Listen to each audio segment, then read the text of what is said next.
नमस्कार दोस्तों, एक बार फिर से हमारे YouTube चैनल पढ़ो तो ऐसे पर आप सबका स्वागत है। मैं अभिषेक कुमार मिश्रा आप लोगों को आज के क्लास में अग्नासुत्ता दीघा निकाय थ्योरी ऑफ किंगशिप के बारे में पढ़ाने वाला हूँ। ये अपने आप में टॉपिक बहुत चैलेंजिंग है, इसीलिए मैं इस पर वीडियो नहीं बना रहा था। मुझे टाइम भी वैसे नहीं मिलता, क्योंकि आजकल रील्स के ज़माने में आप देखिए तो लोगों को यहाँ फुर्सत कहाँ है कॉन्सेप्ट को समझने की। तो इसीलिए थोड़ा सा इसको ध्यान से देखिएगा। मैं अपने तरफ से पूरा एफर्ट कर रहा हूँ। 4 लेक्चर के आसपास में पूरे टॉपिक को कंप्लीट करूंगा। 15-20 मिनट का लेक्चर होगा। चलिए समझने की कोशिश करते हैं। तो यहाँ पे गौतम बुद्धा जो है ये दो ब्राह्मणों के साथ डिस्कोर्स कर रहे हैं, बातचीत कर रहे हैं। और इसी डिस्कोर्स, इसी बातचीत को हमें पढ़ना है। इस बातचीत में गौतम बुद्धा ने बताया कि आखिर इस यूनिवर्स में लाइफ कैसे आया, आखिर लाइफ कैसे इवॉल्व हुआ, इसके बारे में बात करते हैं।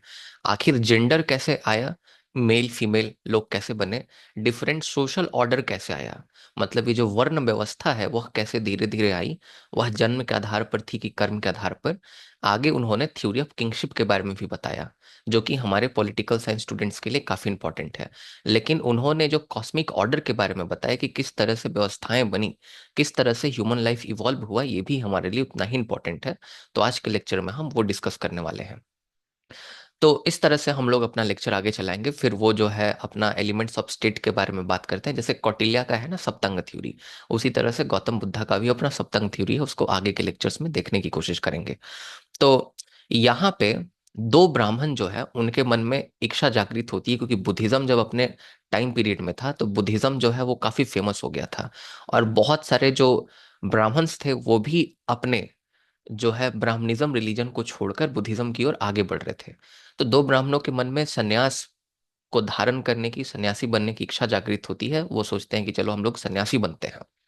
तो जब ये लोग अपने कम्युनिटी से, ब्राह्मण कम्युनिटी से बाहर आते हैं, तो उस टाइम में उनके जो ब्राह्मण कम्युनिटी के बाकी लोग होते हैं उनको बहुत गलत सलत बोलते हैं, कि कहते हैं कि ब्राह्मण्स जो हैं वो सुपीरियर हैं, सन्यासी लोग जो हैं वो ठीक नहीं होते, सन्यासी लोग जो हैं वो सब चीज त्याग दे रहे हैं, वो समाज के लिए कुछ भी नहीं कर रहे हैं, भिक्षा मांग के खा रहे हैं, तमाम चीजें अनाप शनाप बोला जाता है उन लोगों को।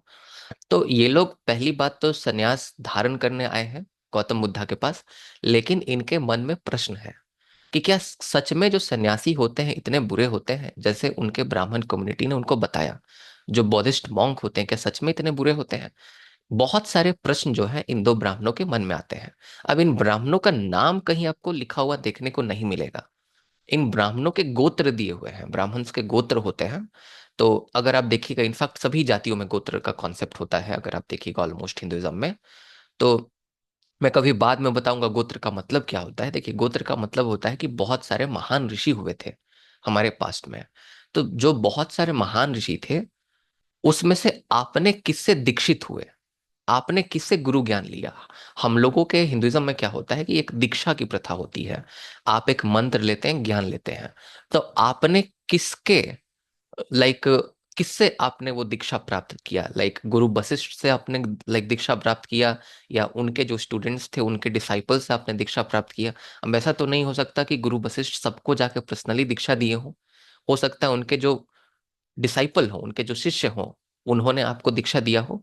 लेकिन जो लीनेज चल रहा है वो गुरु वशिष्ठ से चल रहा है, गुरु भारद्वाज से चल रहा है। बात समझ में आ रहा है? गुरु कश्यप से चल रहा है, जो ऋषि कश्यप है उनसे चल रहा है। तो बहुत सारे गोत्र होते हैं, कश्यप गोत्र होता है, भारद्वाज गोत्र होता है, वशिष्ठ गोत्र होता है। तो यहाँ पे जो दो गोत्र वाले ब्राह्मण हैं वो है वशिष्ठ गोत्र के ब्राह्मण, और एक है आपका भारद्वाज गोत्र के ब्राह्मण जो कि गौतम बुद्ध के पास आए हुए हैं। अब इनको बसेठा और भारद्वाजा कहा गया है क्योंकि गौतम बुद्ध जो है वो पाली भाषा में लिखा करते थे। पाली भाषा संस्कृत से आसान होती थी और ये लिंगुआ फ्रैंका हुआ करती थी, मतलब आम लोगों की भाषा हुआ करती थी। तो इसी भाषा में जो है गौतम बुद्ध जो है अपने लिटरेचर्स लिखा करते थे, लोगों से बात किया करते थे, ताकि वो मास तक पहुंच सके। और यही कारण से बुद्धिज्म इतना फेमस हुआ था। तो हम लोग जो डिस्कोर्स है उन दो ब्राह्मणों के बीच में और गौतम बुद्ध के बीच में, इसको हम लोग समझने की कोशिश कर रहे हैं आज के लेक्चर में। आई होप आपको क्लियर हो गया होगा। अब ये जो आपका अग्ना सुत्ता दिखा निकाय, ये होता क्या है? तो देखिए, हर एक रिलीजन में अगर आप देखिएगा, एक चीज और मैं आपको बता दूं, जो बुद्धिज्म है ये अपने आप को एक सोशल मूवमेंट मानता था, एक आंदोलन के तौर पर शुरू हुआ था, एक धर्म के तौर पर शुरू नहीं हुआ था। एक बात और मैं यहाँ पे आपको बता देना चाहता हूँ कि जो बुद्धिज्म है उसको अथीस्ट रिलीजन कहा जाता है। मतलब बुद्धिज्म जो है वो भगवान में विश्वास नहीं करता। अथिस्ट रिलीजन का आमतौर पर मतलब होता है जो कि वेदों के अथॉरिटी को नहीं माने। और ईस्ट रिलीजन उनको कहते हैं जो कि वेदों के अथॉरिटी को माने। जैसे चार वेद हुए हैं हिंदुइज्म में, ऋग वेद है, साम वेद है, यजुर्वेद है, अथर्व वेद है। तो जो वेदों के अथॉरिटी को माने कि वेद जो है वो अल्टीमेट है, उनमें अल्टीमेट ट्रुथ दिया हुआ है, उनको आस्तिक कहा जाता है इंडियन पॉलिटिकल थॉट में। और जो वेदों के अथॉरिटी को नहीं मानता और जो भगवान को नहीं मानता, उनको नास्तिक कहा जाता है। तो गौतम बुद्ध जो है वो भगवान को नहीं माना करते थे। कुल मिला के वो नास्तिक परंपरा से बिलोंग किया करते थे। ओके। और एक चीज और यहाँ पे मैं आपको बता देना चाहता हूँ कि ये धर्म के तौर पे नहीं, आंदोलन के तौर पर उभरा। क्योंकि उस समय ब्राह्मणिज्म में जो कुरीतियां हुआ करती थी, जो आपका वर्ण सिस्टम हुआ करता था, तमाम चीजें हुआ करती थी, तो उसके खिलाफ एक आंदोलन के तरह बुद्धिज्म आगे आया। और धीरे धीरे बुद्धिज्म के प्रिंसिपल आगे बढ़ते गए। बाद में बुद्धिज्म जो है अपने आप में बहुत ज्यादा डिस्टॉर्ट हो गया। जैसे गौतम बुद्धा ने कहा कि भगवान नहीं होते, लेकिन बाद में अगर आप बुद्धिज्म के दो पार्ट्स को देखें, एक हीनयान एक महायान होता है। तो जो महायान वाले लोग होते हैं वो गौतम बुद्धा को एज अ गॉड जो है वर्शिप करते हैं, उनकी मूर्ति बनाते हैं, स्टैचू की पूजा करते हैं। बट गौतम बुद्धा जब अपने टाइम में थे तो उन्होंने मना किया था कि आपको स्टैचू की पूजा नहीं करनी है, आपको मूर्ति पूजा नहीं करना है, तमाम चीजें। बट जो महायान के लोग हैं ऐसा करते हैं। गौतम बुद्धा ने कहा था कि मैं भगवान नहीं हूँ, मैं भगवान नहीं हूँ, मैं एक इंसान हूँ, राइट। और मैं निर्वाण प्राप्त करना चाहता हूँ, मतलब मुक्ति पाना चाहता हूँ। इसके लिए उन्होंने बहुत सारे मार्ग बताए जो कि मैं आपको भी बताने वाला हूँ। तो ये कहा जाता है ना कि अगर आप लोगों से उनका भगवान छीनेंगे तो लोग आप ही को आपका भगवान बना देंगे। तो गौतम बुद्धा टीचर अपने आप को कहते थे कि मैं एक टीचर हूँ, शिक्षक हूँ, मैं आपको सिखा रहा हूँ। तो जो हीनयान के लोग हैं वो गौतम बुद्धा को एज अ टीचर वर्शिप करते हैं, महायान वाले भगवान के रूप में उनको वर्शिप करते हैं। बाद में भी बहुत सारा बुद्धिज्म का अलग अलग आपका लाइक वर्जन आता है, अलग अलग पार्ट्स में बुद्धिज्म बंट जाता है, जिसमें एक थारवेदा बुद्धिज्म होता है। थारवेदा बुद्धिज्म की खास बात यह है, देखिए अगर आमतौर पर एक एक लाइन में बताऊं तो हीनयान जो बुद्धिज्म होता है उसमें क्या होता है कि उसमें गौतम बुद्धा को टीचर के तौर पे माना जाता है। जो बुद्धिज्म का जो मेन आपका फिलॉसफी था उसको वो लोग बाय हार्ट फॉलो करने की कोशिश करते हैं। दूसरी तरफ अगर हम बात करें महायान के बारे में तो वो गौतम बुद्धा को भगवान के तौर पर पूजते हैं, उनकी मूर्तियों का पूजा करते हैं। अगर हम बात करें जो बहुत फेमस है म्यांमार के साइड में, थारवेदा बुद्धिज्म, राइट। तो थारवेदा जो बुद्धिज्म है या वज्रयान का एक अलग सेक्ट है। तो ये जो वज्रयान आपका बुद्धिज्म है इसमें तंत्र मंत्र की विद्या जो है, ये तमाम चीजें भी उसमें है। क्योंकि बुद्धिज्म तंत्र मंत्र के खिलाफ आया था, जो रिचुअलिज्म था हिंदू जो आपका ब्राह्मणिज्म में उस टाइम में, उसके खिलाफ आया था, राइट। वो हवन करना और तमाम चीजों। बट अभी आप देखिएगा तो इसमें भी आपको देखने को मिलेगा बहुत सारी चीजें। तो देखिए, जो बुद्धिज्म का सबसे श्रेष्ठ जो ग्रंथ माना जाता है उसको त्रिपिटक कहा जाता है। तो त्रिपिटक का मतलब होता है तीन बास्केट, मतलब तीन अलग अलग बास्केट। तो त्रिपिटक में तीन त्रिपिटक आपके सबसे मेन हुए हैं। एक है आपका विनय पिटक, दूसरा है सूत पिटक, और तीसरा आपका है अभिधम पिटक। अब इनमें लिखा हुआ क्या है वो हम लोग समझने की कोशिश करते हैं। तो सबसे पहले विनय पिटक। विनय पिटक में लिखा हुआ है कि जो मॉन्क्स होंगे, जो जो सन्यासी होंगे, जो बुद्धिज्म को जो है अपनाएंगे, उनका क्या, आपका मॉन्क्स और जो नन्स होंगे, जो आपकी विमेन जो मॉन्क्स होंगी और जो मेल मॉन्क होंगे, उनका क्या आपका डिसिप्लिन होगा, उनका क्या कंडक्ट होगा, उनको किस तरह से व्यवहार करना है, उनको किस तरह से अपने लाइफ में एक्ट करना है, इसके बारे में लिखा हुआ है आपका विनय पिटक में। तो विनय पिटक मेनली इसको बास्केट ऑफ डिसिप्लिन कहा जाता है। और इसमें जितने भी आपके मॉन्क्स हैं, नन्स हैं, उनके मॉरल कंडक्ट के बारे में बताया गया कि उनको कैसा व्यवहार करना चाहिए, राइट। दूसरा है आपका सूता पिटक। तो आपका जो सूत पिटक है इसमें मेनली गौतम बुद्धा के डिस्कोर्सेस दिए गए हैं। गौतम बुद्धा जो है उन्होंने कोई किताब तो अपने से लिखा नहीं। तो गौतम बुद्धा जब बातचीत किया करते थे, जब लोगों के साथ डिबेट किया करते थे, डिस्कशन किया करते थे, तो उस समय गौतम बुद्धा के जितने भी वचन हुआ करते थे, जितने भी उनकी वाणी हुआ करती थी, उसको रिकॉर्ड कर लिया जाता था, उस डिस्कोर्स को रिकॉर्ड कर लिया जाता था, राइट। और यही सूत पिटक में आपको दिया हुआ है। और इसी सूत पिटक से हमें जो है दीघा निकाय और अग्नासुता को रिलेट करने की कोशिश करनी है। क्योंकि ये भी एक तरह का डिस्कोर्स है, बातचीत है, जो कि ब्राह्मणों के बीच में जो मॉन्क बनने आए हैं और गौतम बुद्धा के बीच में हो रहा है, राइट। और तीसरा है अभिधम पिटक। तो अभिधम पिटक जो है इसमें हायर फिलॉसफी दिया हुआ है। हायर फिलॉसफी का मतलब आप ऐसा मान के चलिए कि माइंड क्या है, मैटर क्या है, दोनों के बीच में डिफरेंसेस क्या होते हैं, राइट। तो ये जो है तमाम चीजें दी गई है। अंतिम सत्य क्या होता है, तो बहुत सारी चीजें दी गई हैं अभिधम पिटक में। तो हम लोग यहाँ पे अग्नासुता की बात कर रहे हैं। तो देखिए अब होता क्या है कि जो एक सूत है ना, एक जो सूत है अलग अलग उसमें है ना आपका, जो एक पीटक है, सॉरी, एक पीटक मुझे बोलना चाहिए था, जैसे अभिधम पीटक है, सूत पीटक है, जो विनय पीटक है। तो एक पीटक है, तो एक पीटक को आपको सबसे पहले निकाय के तौर पर क्लासिफाई किया जाता है, निकाय के तौर पर। आप निकाय मान के चलिए, यूनिट्स आप मान सकते हैं पुस्तक की। और निकाय को फिर बाद में जो है सूत के तौर पर क्लासिफाई किया जाता है। बहुत सारे सूत हो सकते हैं, एक पीटक में बहुत सारे निकाय हो सकते हैं, और एक निकाय में बहुत सारे सूत हो सकते हैं, बहुत सारे चैप्टर्स हो सकते हैं। तो यहाँ पे जो सूत पिटक है उसमें भी बहुत सारे निकाय हैं, और उन बहुत सारे निकायों में से एक निकाय आपका है जिसको हम लोग दिघा निकाय कहते हैं। और इस दिघ निकाय में जो 27th आपका पार्ट है, जो 27th चैप्टर है, अब इस निकाय में बहुत सारे अलग अलग चैप्टर्स हैं दिघा निकाय में। तो उन दिघा निकाय का जो आपका 27th चैप्टर है उसको हम लोग कहते हैं अग्नासुता।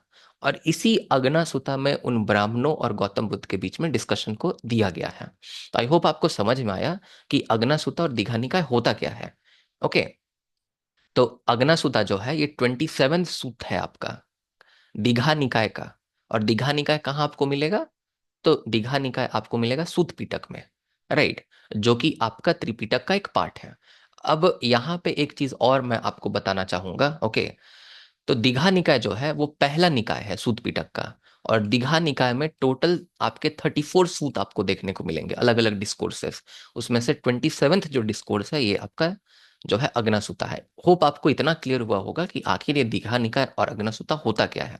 आगे हम लोग समझने की कोशिश कर रहे हैं कि गौतम बुद्धा आखिर कॉस्मिक ऑर्डर के बारे में क्या बता रहे हैं, लाइफ के ओरिजिनेशन के बारे में क्या बता रहे हैं। देखिए, इसको समझने से पहले आपको थोड़ा सा बुद्धिज्म के फिलॉसफी को जानना पड़ेगा। गौतम बुद्धा की फिलॉसफी हम लोग 4 पॉइंट्स में समझ सकते हैं। सबसे पहला पॉइंट है कि the life is full of दुखास। जो ये जीवन है पूरा का पूरा, ये पूरी तरह से दुख दर्द से भरा हुआ है। आपको पता है, आपका ब्रेकअप हुआ होगा तो आपको मालूम लगा होगा कि कैसे जीवन में दुख दर्द होता है, क्योंकि अभी आप सेमेस्टर 5 सेमेस्टर 6 के जो स्टूडेंट्स होते हैं, इनफैक्ट ग्रेजुएशन के, उनको तो यही दुख दर्द अभी समझ में आता है, बाकी तो दुख दर्द समझ में आता नहीं। तो कुल मिला के जो जीवन है वो दुखों से भरा हुआ है। और दुखों का सबसे बड़ा कारण है डिजायर। दुखों का सबसे बड़ा कारण है कार्विंग। कार्विंग मतलब चीजों को गेन करने की इच्छा, कि मेरे पास ये भी होता, वो भी होता, ये भी होता, सब चीज मेरे पास होता। तो ये जो इच्छा है, जो डिजायर है, ये दुखों का सबसे मेन कारण है। अब अगर दुखों से आपको मुक्त होना है, अच्छा इच्छा का क्या कारण है, आखिर इच्छा क्यों हमारे अंदर है, तो इसके लिए सीधे गौतम बुद्धा बोलते हैं कि इच्छा का कारण है बर्थ। अगर इंसान जन्म लेगा तो इंसान की प्रवृत्ति ऐसी होती है, नेचर ऐसा होता है कि इंसान के अंदर हमेशा इच्छा होगा ही होगा। और जब इच्छा होगा तो दुख होगा। तो इसीलिए अगर आपको इस दुख से, इस सफरिंग से अगर आपको बाहर निकलना है तो आपको क्या करना पड़ेगा, सबसे रूट कॉज क्या है इस दुख या इच्छा, जो आपका सफरिंग है, बर्थ, राइट। तो आपको इस बर्थ साइकिल से बाहर आना पड़ेगा। वापस से मैं बताता हूँ, जीवन में दुख ही दुख है, दुख का कारण इच्छा है, इच्छा का कारण जन्म है। तो अगर आप जन्म से ही फ्री हो गए, जन्म और मरण के इस चक्र से, तो आप दुखों से भी फ्री हो गए कुल मिला के। तो गौतम बुद्ध कहते हैं कि हमारा मेन अल्टीमेट पर्पस है आपका निर्वाण प्राप्त करना। निर्वाण प्राप्त करने का मतलब होता है liberation from the cycle of birth and death. Okay, और निर्वाण प्राप्त करने के लिए वो अष्टांगिक मार्ग मार्ग देते हैं। कहते हैं कि देखो, आपका 8 फोल्ड पाथ है, अगर आप ये 8 फोल्ड पाथ को अगर फॉलो करोगे तब जाके आपको जो है निर्वाण प्राप्त होगा। आप ये बर्थ साइकिल से मुक्त हो जाओगे, बर्थ डेथ के साइकिल से। तो वो 8 आपका अलग अलग अष्टांगिक मार्ग बताते हैं, राइट मोटिवेशन, राइट एक्शन, ये सब चीजें आपने पढ़ा होगा। तो ये 4 नोबल ट्रुथ है। 4 noble truth, the life is full of sufferings. Second one, कि desire is the main cause of suffering, and desire is there due to the birth. And in order to you know like uh, like to come out from that suffering cycle, you have to come out from this birth cycle, and for that you have to follow the stangic mark. There are 8 different fold path which you can follow. So ये आपको कुल मिला के समझना है। तो Dzire वाला चीज आपके मन में समझ में आया ना। अब आगे समझते हैं, आगे अब आपको चीजें और बेटर तरीके से समझ में आएंगी। तो यहाँ पे बुद्धा के टीचिंग को हम लोग समझेंगे कि लाइफ आखिर अर्थ पे कैसे ओरिजिनेट हुआ। तो जैसा कि मैंने आपको बताया, राइट, कि दो ब्राह्मण हैं, दो डिसाइपल हैं, बसेठा और भारद्वाजा, वो बहुत डिस्ट्रेस हैं अपने सोशल जजमेंट से ब्राह्मण कम्युनिटी में। मैंने ये सब कहानी आपको बता दिया, कुल मिला के रिपीट हो रहा है। आगे जाते हैं। देखिए, कॉस्मिक थ्योरी ऑफ लाइफ, आखिर लाइफ कैसे आपका आता है। ओके, तो ये आपका कुल मिला के एक, आप देखिएगा, एक मेटाफर है जो बुद्धा कहानी सुना रहे हैं कि आखिर जीवन आया कैसे। क्योंकि आप देखिएगा तो इतिहास में ऐसा कुछ हुआ नहीं था कि ऐसे जीवन आया। यहाँ पे एक बहुत खास बात है बुद्धा के बारे में। बुद्धा ने जीवन को कभी भी डिवाइन नहीं माना, ये नहीं बोला कि जीवन भगवान ने दिया है। बुद्धा ने बोला कि जीवन है, ये जो ह्यूमन लाइफ का जो फॉर्म है, ये इवॉल्व हुआ है, इसका विकास हुआ है धीरे धीरे। हम लोग ऐसे नहीं कि अचानक से भगवान ने पैदा कर दिया इंसान को, ऐसा नहीं हुआ था, ऐसा बुद्धा मानते हैं। और आज का जो साइंस है इस चीज को प्रूव भी करता है। आप देखिएगा तो थ्योरी ऑफ इवोल्यूशन है हमारे सामने। सबसे पहले लाइक एक्वाटिक लाइफ आया था, उससे पहले प्लांट पेड़ पौधे थे, और हम लोग धीरे धीरे इवॉल्व होकर एप से ऑस्ट्रोलोपिथिकस बने, होमो इरेक्टस बने, होमो हैबिलिस बने। बहुत सारे स्टेजेस हैं आपके ह्यूमन लाइफ के, अगर आप देखिएगा तो। अभी हम लोग होमो शेपियन हैं, तो हम लोग होमो शेपियन बने। तो इसमें एक बहुत बड़ा डेवलपमेंट हुआ। तो ये एक आपका इवोल्यूशन के थ्योरी में बुद्धा बिलीव करते थे। लेकिन बुद्धा ने एग्जैक्ट वो बात नहीं बोला जो आज का लाइक साइंस बोलता है। ओके, तो ये कुल मिला के एक कहानी सुनाते हैं, मनगढ़ंत कहानी है, एक मेटाफर है, इसका कुछ अलग मतलब है, इसका सिंबॉलिक मीनिंग है जिसको हम समझने की कोशिश करेंगे। ओके, तो कहते हैं कि स्टार्टिंग में कोई फिजिकल वर्ल्ड एग्जिस्ट नहीं करता था, पेड़ पौधे सूर्य चांद कुछ एग्जिस्ट नहीं करता था, ये ह्यूमन बॉडी भी एग्जिस्ट नहीं करता था, कुछ नहीं एग्जिस्ट करता था। आज के जैसे कोई ह्यूमन बींग नहीं हुआ करते थे। पहले जो ह्यूमन बींग हुआ करते थे, उनका अपना सेल्फ लाइट हुआ करता था, वो लोग सेल्फ लुमिनस थे। सेल्फ लुमिनस का मतलब उनके अंदर अपनी खुद की रोशनी थी। जैसे आज स्टार्स में खुद की रोशनी होती है, उनको लुमिनस ऑब्जेक्ट कहा जाता है, राइट। तो उसी तरह से इंसानों में खुद की रोशनी थी, खुद का लाइट था, शाइन किया करते थे। उनको कोई फूड की जरूरत नहीं पड़ती थी, खाने पीने के लिए कोई फूड नहीं चाहिए था। और वो लोग पूरी तरह से कंटेंट थे, वो लोग पूरी तरह से संतुष्ट थे। अब यहाँ पे मेटाफर समझिएगा, यहाँ पे कोई फिजिकल बॉडी नहीं थी, इसका ये मतलब नहीं कि सच में कोई फिजिकल बॉडी नहीं थी। यहाँ पे कोई फिजिकल बॉडी नहीं थी, इसका ये मतलब कि लोग जो हैं वो पूरी तरह से सेल्फ सेटिस्फाइड थे। वो लोग संतुष्ट थे, उनके अंदर में कोई डिजायर नहीं हुआ करता था, क्योंकि आपको पता है डिजायर होगा तो दुख होगा। बात अब समझ रहे हैं। तो प्योरली कंटेंट उस समय के ह्यूमन बींग हुआ करते थे, उनका ओन लाइट हुआ करता था, ऐसा कहते हैं। लेकिन धीरे धीरे क्या हुआ, ओवर द टाइम एक आपका सैवरी अर्थ, एक मेटर आया, एक मतलब मिट्टी जैसा कुछ आया, ऐसा कहते हैं गौतम बुद्धा। और वो जो मिट्टी वाला जो आपका टुकड़ा था, वो हनी के जैसा टेस्ट करता था, मधु के जैसा टेस्ट करता था। और जब लोगों ने पहली बार उसको टेस्ट किया, तो पहली बार टेस्ट करने के बाद उनको बहुत अच्छा लगा, उनको प्लेजर फील हुआ। और इससे कार्विंग मतलब डिजायर की शुरुआत हुई। तो स्टार्टिंग में लोग सिंपल लाइफ जिया करते थे। लेकिन हुआ क्या कि जब अचानक से लोगों ने देखा कि लाइक धीरे धीरे इन्वेंशन हुए, तमाम चीजें हुई, तो अचानक से लोगों ने देखा फिजिकल रिलेशन बना के और तमाम चीजों को देख के, लाइक खाना खा के, तो उनके टेस्ट बड डेवलप हो गए, उनके अंदर डिजायर हो गया कि हम ये भी खाएंगे वो भी खाएंगे। ये बात यहाँ पे समझाया जा रहा है, राइट। तो कुल मिला के क्वेश्चन अगर एग्जाम में आए, तो मैं जो सिंबॉलिक मीनिंग बता रहा हूँ, इस सिंबॉलिक मीनिंग को भी बहुत सारे थिंकर्स बताते हैं, हमारे इंडियन स्कॉलर्स बताते हैं। लेकिन आप इसी को एग्जाम में लिखेंगे कि गौतम बुद्धा कॉस्मिक ऑर्डर के बारे में क्या बताते हैं। तो पहले कुछ फिजिकल चीजें एग्जिस्ट नहीं किया करती थी, ना सूर्य था ना चांद था, कुछ नहीं था। डार्क हुआ करता था हमारे सामने, सब कुछ डार्क हुआ करता था। और इसी डार्कनेस में जो ह्यूमन बींग थे वो फिजिकल फॉर्म में नहीं हुआ करते थे, वो एक लाइट के फॉर्म में थे, वो सेल्फ लुमिनस थे। अब वो सेल्फ कंटेंट थे, सेल्फ लुमिनस थे, एकदम इंजॉय करते थे, हैप्पीनेस में रहते थे। उनको एकदम परम आनंद की प्राप्ति हुआ करती थी, परम आनंद की प्राप्ति हुआ करती थी। बाद में क्या हुआ कि जब आपका सैवरी अर्थ जब डेवलप हुआ, तो उसको जब लोगों ने पहली बार टेस्ट किया तो बहुत मीठा लगा। अब लोगों को इसकी आदत पड़ गई, लोगों को मजा आने लगा इसको चखने में। जब लोगों को मजा आने लगा, तो जब लोग इसको खाने लगे, कार्विंग होने लगा, उनके अंदर डिजायर होने लगा, तो लोग हेवी बन गए। अब खाएंगे तो हेवी बनेंगे ना। और आप हेवी बनेंगे तो आपके अंदर का जो लुमिनस जो कैरेक्टर हुआ करता था, सेल्फ आपका लुमिनिटी जो हुआ करता था, जिससे आप ग्लो किया करते थे, चमकते थे, वो इनर लाइट खत्म हो गया, लोगों ने लूज कर दिया उसको धीरे धीरे धीरे धीरे। और ग्रेजुअली उसको लोगों ने और खाया, खाना उसको प्रारंभ किया स्टार्टिंग में और बाद में कंटिन्यू किया उसको खाना, वो सैवरी अर्थ वाला जो एलिमेंट था। और वो जो बॉडी है वो हेवियर बनता गया, ज़्यादा सॉलिड बनता गया। और आज जैसे हमारी शरीर आपको दिखाई देती है, ये फिजिकल जो है अपीयरेंस आया। अब इस फिजिकल अपीयरेंस को सपोर्ट करने के लिए चीज़ें और भी इवॉल्व हुई। चांद तारे जो सूर्य है, राइट, चांद तारे फूल सबनम सब चीज आ गए, बात समझ रहे हैं। सीजन आया, डे लाइट, सब कुछ डे नाइट सब कुछ का कॉन्सेप्ट आ गया धीरे धीरे धीरे धीरे। तो इस तरह से आपका ह्यूमन लाइफ इवॉल्व हुआ है। तो ये सिंबॉलिक स्टोरी, अब ऐसा थोड़ी हुआ था सच में, अगर आप ऐसे देखिएगा तो ऐसा कुछ हुआ नहीं था। तो यहाँ गौतम बुद्धा एक बहुत इंपॉर्टेंट बात कह रहे हैं कि किसी भगवान ने इंसान को पैदा नहीं किया, ये इवोल्यूशन हुआ है। ये एक बहुत साइंटिफिक चीज है जो आज हम मानते हैं। बट ऐसा जो कहानी सुना रहे हैं, ऐसा कुछ कहानी नहीं हुआ था सच में, ओके। इन उनका बोलने का मतलब था कि पहले लोग सेल्फ कंटेंट हुआ करते थे और लाइट की जैसा चमका करते थे, लेकिन धीरे धीरे जब उनके अंदर कार्विंग आया, जब उनके अंदर डिजायर आया, तो ये सब तमाम चीजें हुई। बात समझ में आया? अब यहाँ पे हुआ क्या?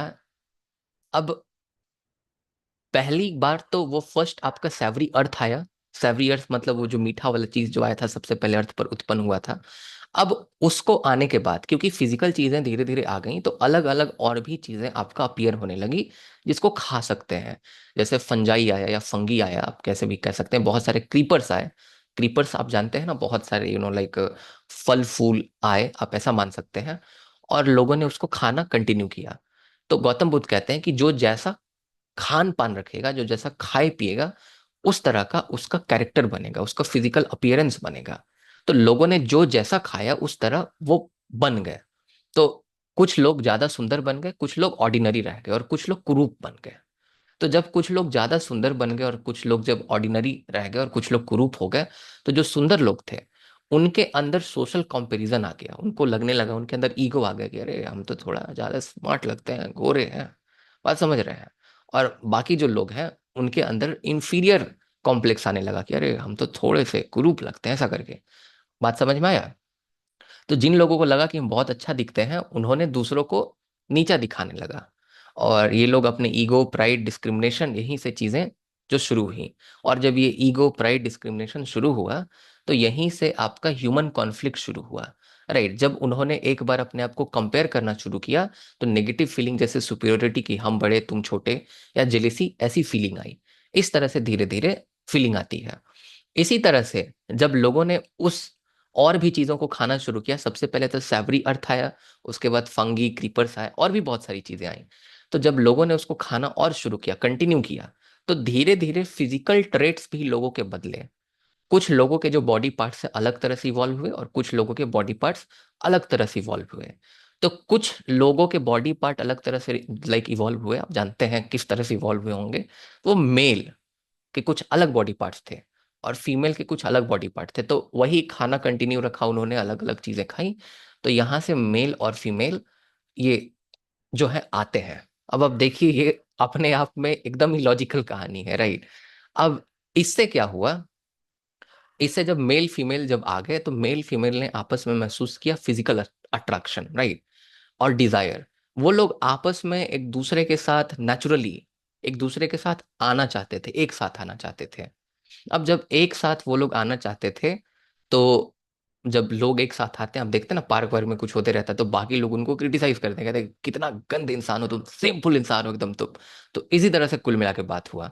तो जब फिजिकल अट्रैक्शन हुआ, डिजायर हुआ मेल फीमेल के बीच में, और ये जब कंट्रोल नहीं होने लगा, तो लोग फिजिकल अट्रैक्शन करना शुरू कर दिए। अब करना शुरू कर दिए तो अलग लोगों ने उसको क्रिटिसाइज किया। यहाँ से सोशल जजमेंट की शुरुआत हुई। यहाँ से लोगों ने कहना शुरू कर दिया कि ये गलत है, ये सही है, ऐसा समाज में कहना शुरू कर दिया। ओके। अब यहाँ से सोशल जजमेंट की शुरुआत होती है, एक्सपेक्टेशन और पर्सनल रिलेशनशिप की शुरुआत होती है। समाज के लोग जो है एक्सपेक्ट करना शुरू कर दिए कि ये सही, ये गलत। कुल मिला के पर्सनल रिलेशनशिप भी यहीं से डेवलप होना शुरू हो गया। अब ये क्रिटिसिज्म हो रहा था। अब आपस में तो फिजिकल अट्रैक्शन नेचुरल था, जब मेल फीमेल की बॉडी डेवलप हुई। अब जब फिजिकल अट्रैक्शन नेचुरल था, लेकिन उसके बाद भी क्योंकि क्रिटिसाइज कर रहे हैं सोसाइटी के लोग, तो भाई एक प्राइवेट स्पेस चाहिए। तो प्राइवेसी को मेंटेन करने के लिए लोगों ने अपने घर बनाए। लोगों ने अपने घर बनाए ताकि हम लोग ये चार दीवारी के अंदर कर सके, बात समझ रहे हैं, लाइक वो प्राइवेट हो सके, अपने इंटीमेसी को लाइक हम लोग जो है प्राइवेसी को मेंटेन कर सके। ओके। और पहली बार यही फैमिली और प्राइवेट लाइफ की यूनिट बनी। अब जब प्राइवेट लाइफ की यूनिट बनती है स्टार्टिंग में, जब लोगों को हो गया कि अच्छा ये मेरा परिवार, तो लोग को तो डिजायर होगा कि मेरा बेटा अच्छा करे, मेरी पत्नी अच्छा करे, मेरा घर बहुत आलीशान हो। तो यहाँ से जब प्राइवेट लाइफ जब शुरू हुआ, जब प्राइवेट प्रॉपर्टी की शुरुआत हुई धीरे धीरे धीरे धीरे करके, तो लोगों में लड़ाई झगड़े शुरू हो गए। और जब लड़ाई झगड़े लोगों में शुरू हो गए, तो लड़ाई झगड़े को रोकने के लिए कौन आएगा? राजा, किंग नंबर वन, राइट। तो फिर बाद में किंग नंबर वन आता है। और हम लोग इसको आगे कंटिन्यू करेंगे, फर्स्ट एक्ट ऑफ गवर्नेंस कैसे होता है कुल मिला के। तो पार्ट वन को जरूर आप लोग देखिएगा, तभी चीजें समझ में आएंगी, क्योंकि बहुत बड़ा इसको मैं बनाने लगूं पूरा का पूरा ना, तो हमको 2 घंटा ले लेगा। तो 2 घंटा ले लेगा तो फिर हम 2 घंटा देंगे नहीं। ओके, तो मिलते हैं अगले लेक्चर में। 4 से 5 लेक्चर इसको लगेगा। मजेदार टॉपिक है, मजा आएगा आपको पढ़ने में। चीजें सिंबॉलिक है, इसको लिटरल नहीं समझना है। ओके। तो आई होप आपको लेक्चर 1 समझ में आया होगा, दीघा निकाय का अग्नसुता का। अगले लेक्चर में हम लोग थ्योरी ऑफ किंगशिप को आगे लेकर बढ़ेंगे और समझने की कोशिश करेंगे।